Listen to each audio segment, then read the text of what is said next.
चलिए अब बात करिए अपनी स्पेशल रिपोर्ट हसीना से धोखा, दहशतगर्दों को मौका।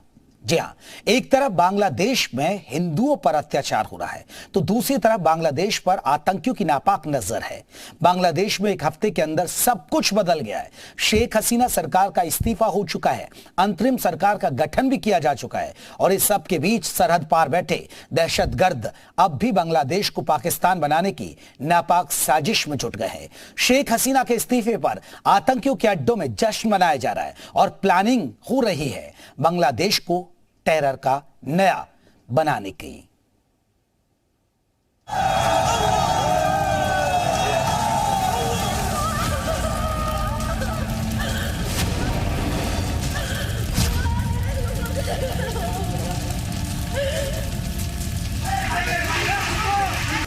बांग्लादेश पर अल-कायदा की नापाक नजर।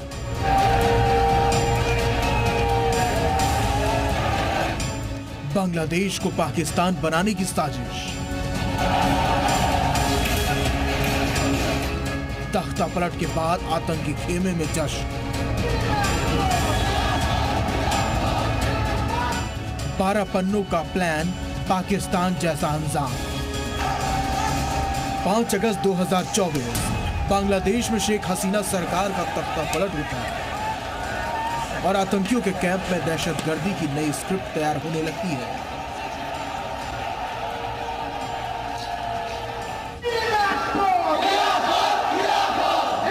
सरहद पार बैठे आतंक के आका एक और पाकिस्तान खड़ा करने का ख्वाब देखने लगते हैं। जश्न शुरू हो जाते हैं।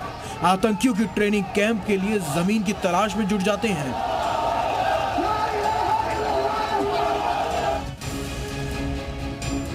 ये बात पूरी दुनिया जानती है कि जिन्ना के सपने का पाकिस्तान आतंकियों के लिए किसी स्वर्ग से कम नहीं है। पाकिस्तान ऐसा देश है जहां आम जनता की जान को हर पल खतरा है, लेकिन दहशतगर्द पूरी तरह से महफूज है।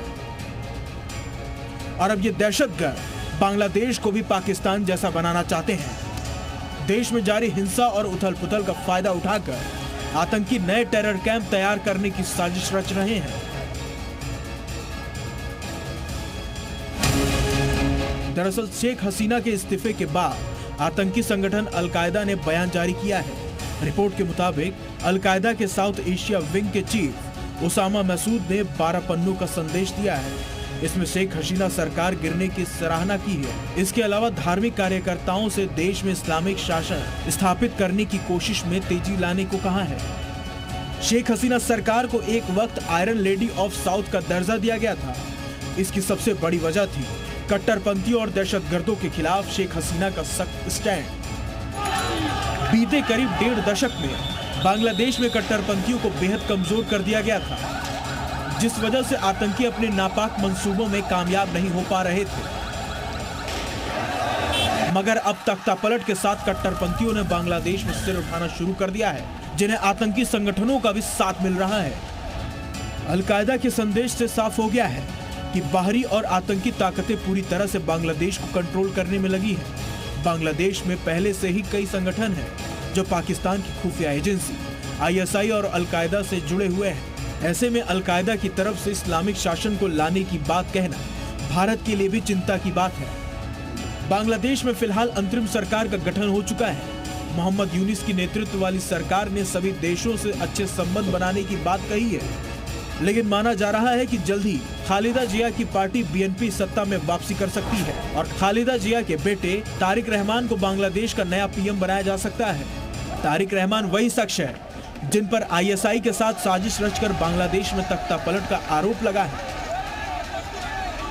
ऐसे में कहना गलत नहीं होगा कि बांग्लादेश को पाकिस्तान बनाने की कोशिश में लगे दहशतगर्दों के लिए हसीना सरकार का जाना किसी गोल्डन चांस से कम नहीं है और यह हिंदुस्तान के लिए उतना ही चिंता की बात है।